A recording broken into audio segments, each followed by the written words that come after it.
Welcome to the Ghost Show online, my fiends, booze, and ghouls.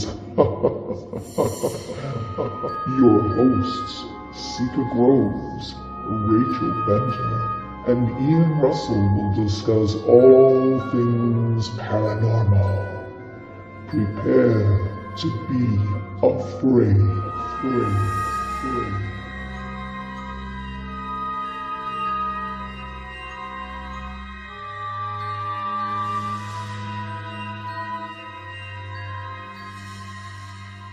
So today we thought we'd have some fun with a pretty well-known film and book that we both really enjoy. Right, Ian, you said it's absolutely, yeah. And have you read the book? And what we are talking about is The Shining. The Shining, yes. So, and have you read the book, the novel? I have, yep. So let's start with that, because did you find that the novel was more intense or less intense than the film? Well, that's an interesting question, because the novel by Stephen King and the film by Stanley Kubrick are two complete polar opposites. As most film productions are when they're made from a novel, the film is usually always very different from the book. And this is no exception. Stephen King's novel is more of a classic ghost story, where Stanley Kubrick's movie is more of a psychological thriller of the character of Jack Torrance being isolated in the Overlook Hotel and basically going stir crazy with cabin fever. Right. So it's a direct opposite to each medium, and apparently because of this, Stephen King says that when he saw the movie, he was actually very disappointed with it because it is so different from his novelization of what his story was. That he said it was just, he said it's the only movie that, like up until now, the only movie that's been made from his books that he absolutely hated, because it was so different, and Kubrick changed so many things that were in the book and basically altered the story. Yes, to sort of suit the means of visual presentation. Because I really love the book. I really do. I think the book is phenomenal. And the book has definitely got very creepy psychological undertones to it as well. But it's not in your face like the film was, right? Because really the book is more about the spirits in the hotel and the interaction with those spirits, and, sort of gives you, I think, more of a history on the hotel itself and the previous occupants, and that, where the film kind of directly just goes into the relationship of Jack Torrance and his family in this location. So the location, as wild as it is, plays less of a front position in the film, I feel anyways, than it does in the book. And I think that that's something that I can see, Stephen King taking umbrage with, because he goes to great lengths to sort of research his locations and sets up these stories and, psychologically leads you on a path where you can visually, as someone reading, you create your own interpretation in your mind of how, yes, that's right, yeah. how this place is, and then you create your own interpretation of the characters too, right? In the story. Now, I will say that I did like the casting of Jack Nicholson. Yeah, absolutely. He was perfect for that role, in my opinion. In the film, yes, but because he is so good at portraying that crazy, insane persona. Right. Yeah, he was absolutely the number one perfect choice for that role. But you know what's funny about that? I found that the character of his character in the movie was very similar to his character in One Flew Over the Cuckoo's Nest. Hmm. Yeah. So, and then in The Witches of Eastwick, in a weird sort of roundabout way, that is obviously Jack Nicholson sort of ingrained within himself, that this type of psychological craziness comes somewhat naturally to him, at least on screen. Yeah, and I find it interesting. So let's talk about the film first, right? We'll chat about that first. What is your favorite scene in the film? Do you have a favorite scene? I mean, I think everybody likes the scene where he's like, "Here's Johnny," and he's hacking at the door with the axe. But Oh boy, that's a good question. That's a tough question because I love the movie. I love the movie. As I say, I have read the book. I do prefer the movie over the book.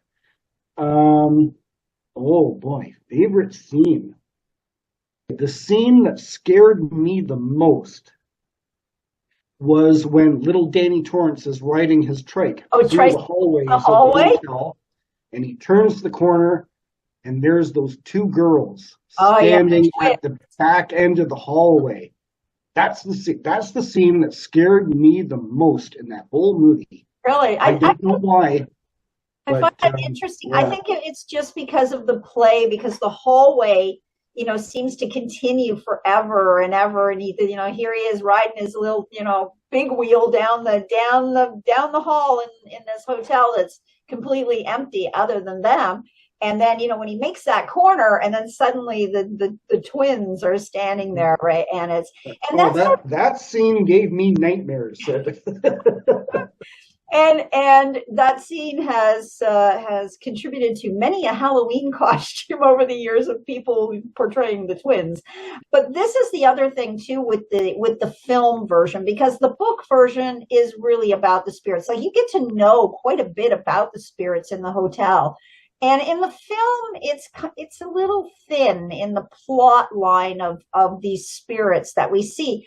But the spirits that show up in the film are Charles Grady, the supposed caretaker. Right. And I say supposed because there's a scene where after Jack's going crazy, and he's in the ballroom and he's sitting at the bar, and Charles Grady comes up as a waiter and accidentally dumps a drink on Jack's jacket.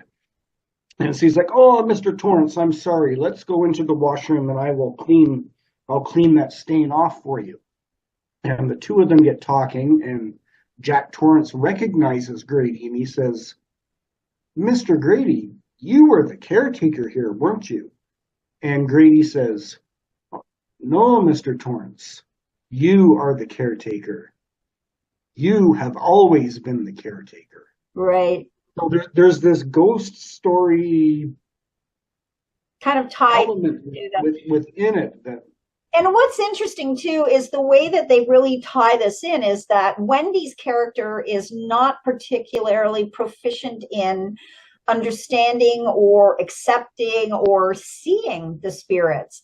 And it's hard to say with Torrance himself if he's seeing these or if they're actually embodying him in a weird sort of way. It's like, are these spirits actually the ones that are forcing him to do these things? And with the Grady family and the twins supposedly having burned the hotel down, or at least tried to, and killing the family, there's all this sort of negative energy flowing around this place that perhaps he's absorbing without consciously being aware of it. But Danny is the one that sees everything. And so as children, we know that, kids see imaginary friends. I never ever use that term other than this way, because Yeah. as a child I saw them and I still see them. So Well, they're not. that's the basis of little Danny Torrance, Yes, is that he shines. yes. He has the It's shining. hmm And that's it. And I think that's lost on a lot of people. Actually, they don't really understand the title of the book, and they don't.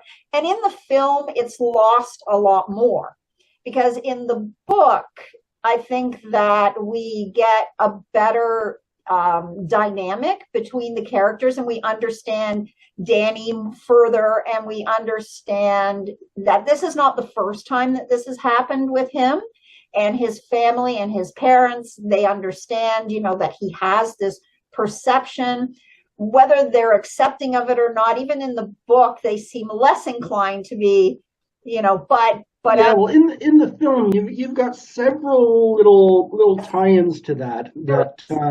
As you say, you got little Danny at home, and he's got his imaginary friend Tony, that's the right. little boy that lives in his mouth, that speaks through his finger. That Yes, Danny's not here, Mrs. Torrance. that's right. And then elsewhere in the film, you've got the Danny interaction hmm with Dick Halloran, That's right. who was the head chef at the hotel. hmm And the head chef was very perceptive and receptive to psychic and paranormal, who also shined, and Right. he recognized this ability within little Danny. hmm And that is where it sort of comes in. But then, as you say, yes, it's never really progressed beyond No, it's not. those particular scenes within the film.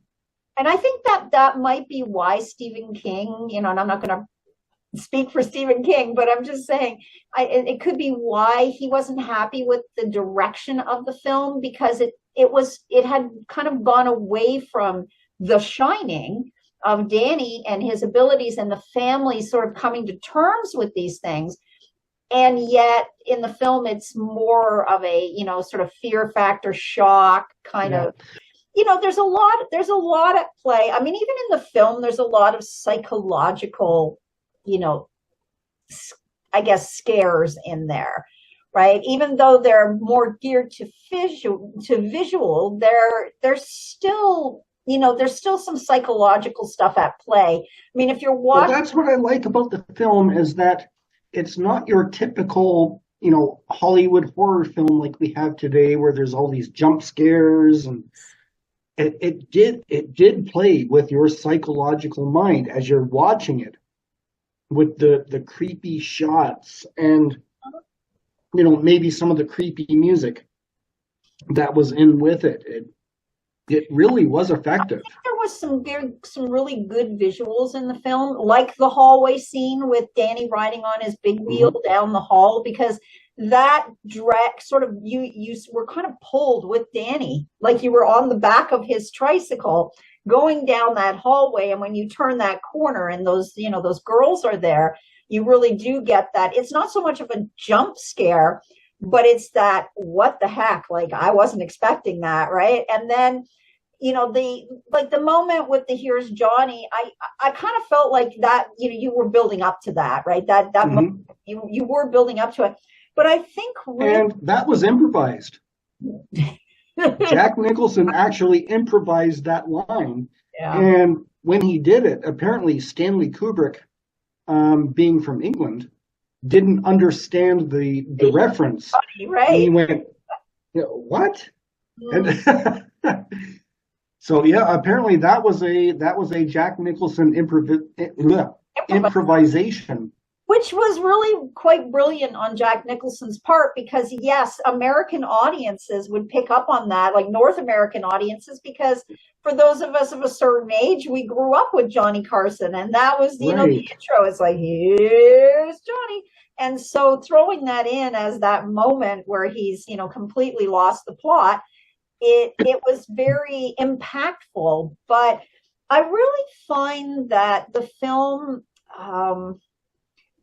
it moves along at a pretty good pace, right? Like it doesn't have a lot of laggy spots in it, but I think that I don't know. I have to say, I really think that Shelley Duvall, of everybody on the set, was the person who to me, I guess, embodied the film in a way. Like Jack Nicholson, we like Jack Nicholson or we don't like Jack Nicholson. He's kind of always just Jack Nicholson, right? As I said, no matter what he's playing, like even his sort of approach to this character was different than Stephen King's writing of the character.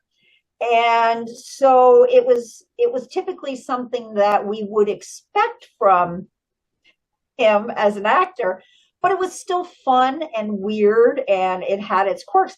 But I really think that Shelley Duvall's, sort of subtle kind of, I don't know, there was sort of a real naivety to her, a subtleness to her portrayal. And, when things started to really go awry, you really felt like you were sort of there with her in those moments and that you were standing beside her as opposed to watching her from a distance. And I think that that's something that's really compelling for an actor to be able to do, is to be able to make you feel like you're actually with them on their journey as opposed to watching the journey. And I think the way that film was actually filmed created that environment as well, right? It created that seclusion and made you feel like you were in the hotel alone with this family that was going off the rails. So this film, I think, we know that Stephen King did not like it, but why do you think he didn't like it? I mean, obviously there are in interviews of him talking about why he doesn't like it, but from a personal perspective, what do you feel? Well, I can only go by from what I myself have heard Stephen King say. Right. And it was just the fact that Kubrick altered King's material so much that King went, you destroyed my story. There were just so many changes through the book, through the movie. The ending of the movie is not the ending of the book. No, it's not. And that happens so much, though, and I wish it would stop. Now, the ending of The Shining, do you feel that changed ending lends to the buildup or the sort of completion of the story? Because I'm kind of two minds on that. I liked the ending of the movie, but the sequel that was made just a couple of years ago called Doctor Sleep, the ending of Doctor Sleep is the ending of the novel. Yes. And when Stephen King saw the movie Doctor Sleep, he went, yes. And he felt redeemed because they had then done justice to his novel. Right. They'd gone back and they'd actually taken the ending of The Shining and used... They'd taken the ending of the novel, and that was the ending of the sequel movie. And he just went, yes, very good, bravo. Yes, because it finally got that treatment. Now, I kind of felt like the way that the film went, that ending would not have worked for The Shining itself, right? It just would have seemed out of place.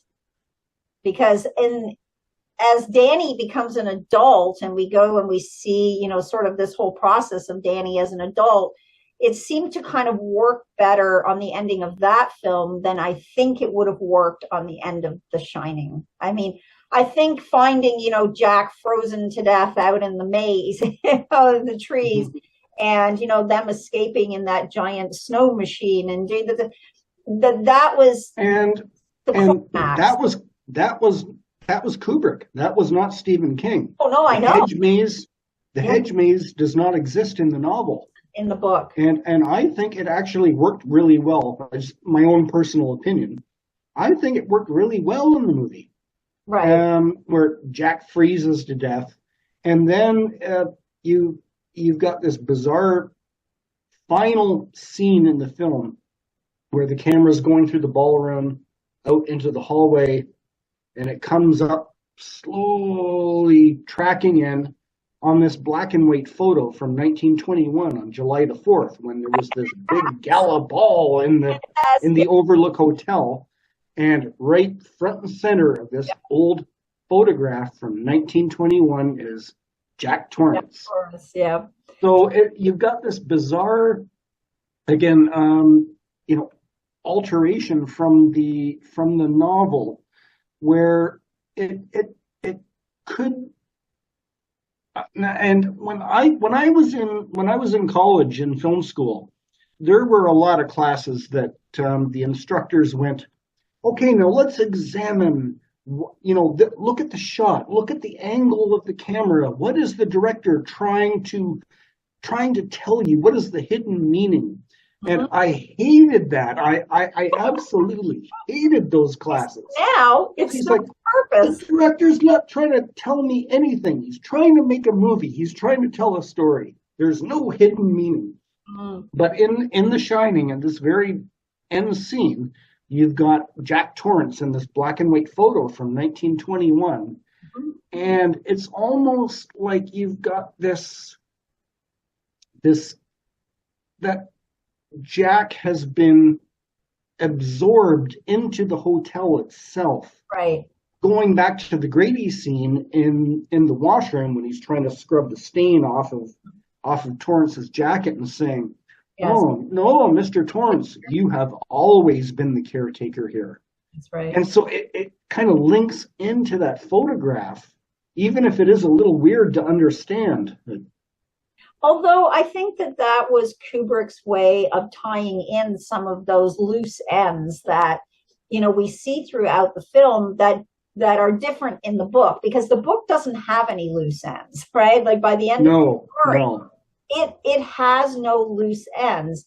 And that's the beauty of a book, is that in, so many pages, it can sum up a story with a lot more eloquence, I suppose, through the use of words and mental depictions, because we're not trying to have this play out in real time on a screen. We can take the luxury of reading a novel and, we can go to bed and we can read it for 15 minutes or a half an hour. But in that time period, we're absorbing and visualizing so much more than what we could see on a film screen in that period of time.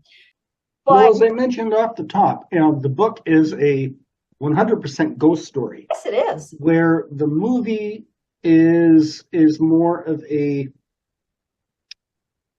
psychological, here's Jack Torrance, recovering alcoholic, yes, who is gone stir crazy with cabin fever. And it goes off on these two different platforms. Very much so. And I think that the film also takes us on a journey of what happens to people in relationships, what happens to families, what happens to addiction when it's not dealt with. And so there was a lot of things that Stanley Kubrick threw at us in that film that were not in the book. And it's, probably one of the reasons that Stephen King felt like it changed the story, because it did. It did change the story. It went from a ghost story to a psychological thriller that became more about relationships than it did about the ghosts. And right. I still love the film. It's one of my favorite movies. I love it. Yeah. There's just nuance. And to me, it is still a ghost story movie. It is, in my opinion. It is, although it is based on a lot of things, like I say, psychologically. But I do think that ending with the photograph, as you mentioned, when they come back and they zoom in and you see this old photograph, that kind of brings it back full circle again to the ghost story, because it's tough not to realize, and maybe, as you said, some people didn't get it, but for someone like myself who is perceptive and, I hear them, I see them from time to time, that the whole concept of Jack being there, in essence, is that, was it really Jack who's there, or was it the spirit of that caretaker who had embodied Jack while he's, when, Jack's character, when he is there, Torrance's character, when he's in the hotel. So you get that kind of weird feeling. It's like, was he possessed by this spirit? And this is why he ended up doing what he did? Or is it something else that, is Well, beyond I us? think that's where the sequel movie, Dr. Sleep, comes in, Yes, because that is a 100% ghost story it movie. is. Yes. And as I say, it kind of redeemed Stephen King with his story Right. with this sequel, Mhm. because it, at least the ending of the movie, I mean, it's a whole different movie, It is. but at the ending, Danny Torrance goes back to the Overlook Hotel, Mhm. and this is where the ghosts come in, and it is a sort of a redeeming ghost story. If you watch both movies together, one after the other, you can see how it fits together. It's one of those films. It's just fun to watch. Because every time I watch it, I see subtle different things that I've missed in every other time that I've seen it. And I swear I've seen that movie like I don't know how many times now. But every time I watch it, I'm like, why didn't I see that before? Why didn't I? I watch movies like that. It's not The Shining. You got to watch I'm it. gonna have to watch it again soon and see if I can pick up things I missed. But there are other movies that just like that. It's like every time I watch it, I pick up something that I had previously missed in the film. Yeah.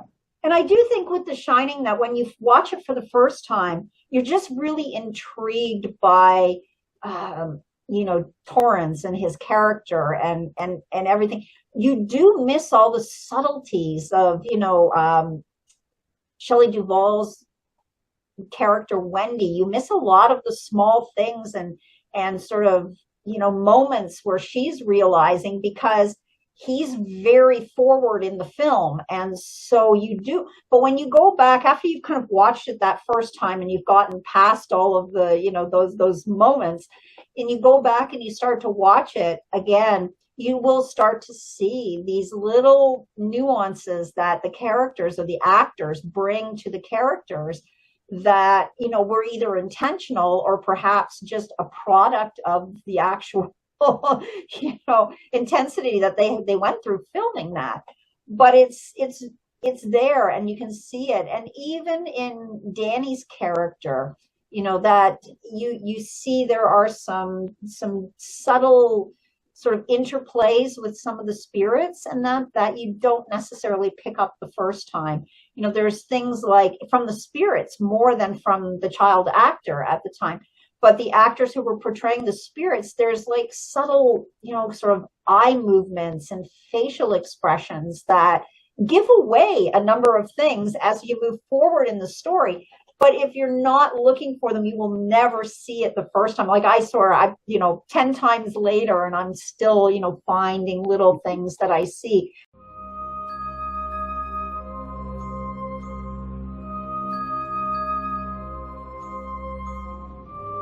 Thank you for watching The Ghost Show Online. Join your hosts again next week as they discuss more tales of the supernatural, the paranormal, and all things spectacular. See you soon. See you soon.